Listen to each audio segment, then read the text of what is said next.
Hello, this is Gary Franks from Remax Realty.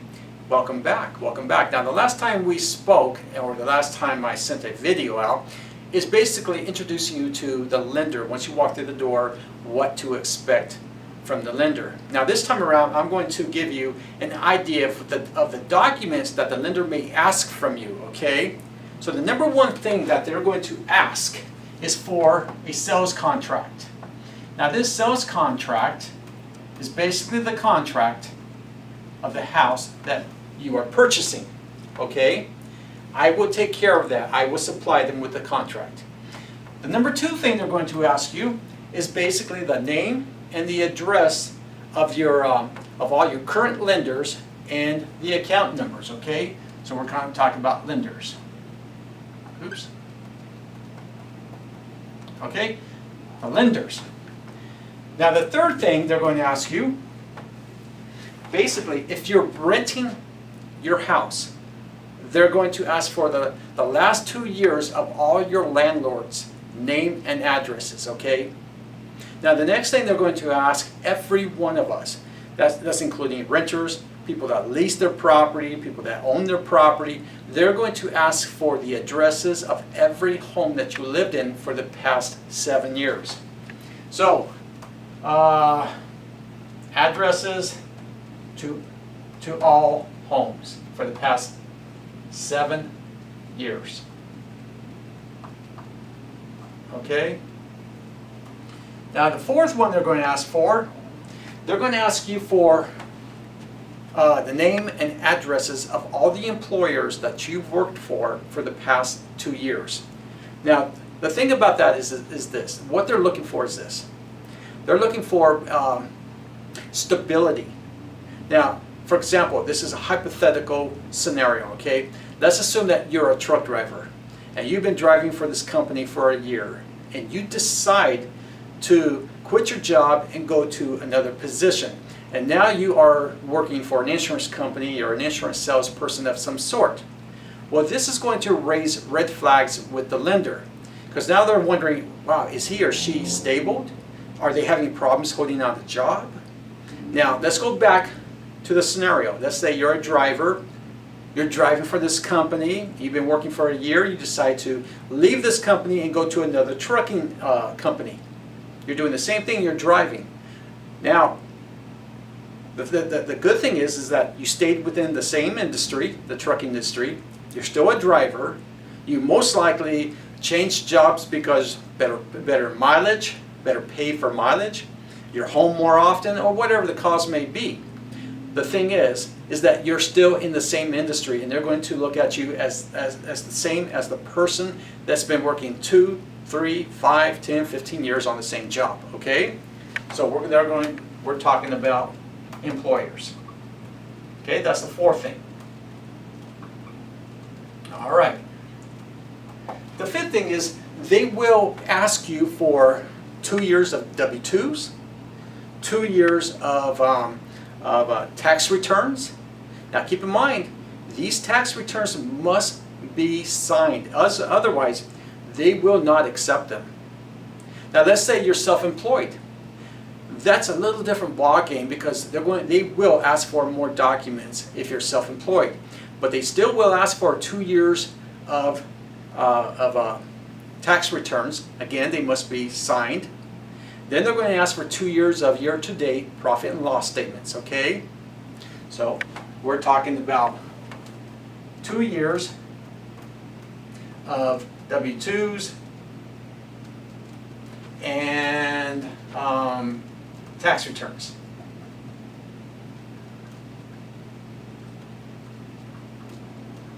All right, now number six. Number six, they're going to be asking you for all your credit cards information, the company's names, the account numbers, the balance on each one of them, and how much you are paying per month. Now, these are only credit cards, revolving accounts, that will last for 6 months and longer. Otherwise, they don't want those other cards that you will be paying off most likely after this loan is funded or before. Okay, so that's number 6. We're talking credit cards. Credit cards. Now number 7, they're going to be asking for if you have an IRA account, if you have a 401k of any sort, and they're going to ask you for the statements, current statements on each one of these for at least 3 months worth, okay? So number 7 is IRAs and 401ks. 401ks, okay? Let's just put the yes there. Number 8. Let's see here, I've got to look this over really quick. So we got credit report, we got IRAs. Here's the other thing that they may ask for. They're going to ask you for your booklets or your loan statements.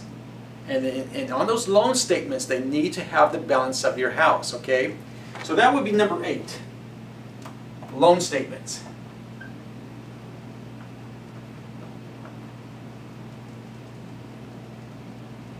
All right, so now we've got loan statements. Loan statements. Now they're going to also ask you basically for every other real estate that you have out there, the addresses for all your real estate, all your leases. Now you may be thinking to yourself, well, that's kind of redundant what you said earlier. Well, no, it's not, because in the beginning, if you remember, I said the name and addresses of all the lenders on your property. There's many people out there that have real estate that are free and clear, meaning they do not have a loan on them. See, the way the lenders are looking at this, the more leverage you have, which means if you have assets that you can liquidate quickly, the better it's going to look, or the better the transaction is going to flow, okay? The easier it will. Now let's say you don't have any of these assets. What they will be focusing on is basically your job, your employment. Are you stable? They're going to look at your credit report. Does he or she pay on time? Do they have any late payments? So this is going to show your stability, all right? And that's what they will focus on. Now, the 9th thing they're going to look at, let's say basically you're a veteran and you're going to use your VA. They will want your DD-214. So if you don't have your DD-214, it's probably best to find it in the on Google, wherever, where you can order this and receive it, because normally they'll have it in your mailbox within 2 weeks. Now, I'm telling you all this right now is because, again, once you walk inside and you speak to a lender, and the lender's going to show you a list of what they're going to need from you. If you have this beforehand, it's going to make the whole process go much easier and smoothly, okay? It's going to help you and the lender out so much.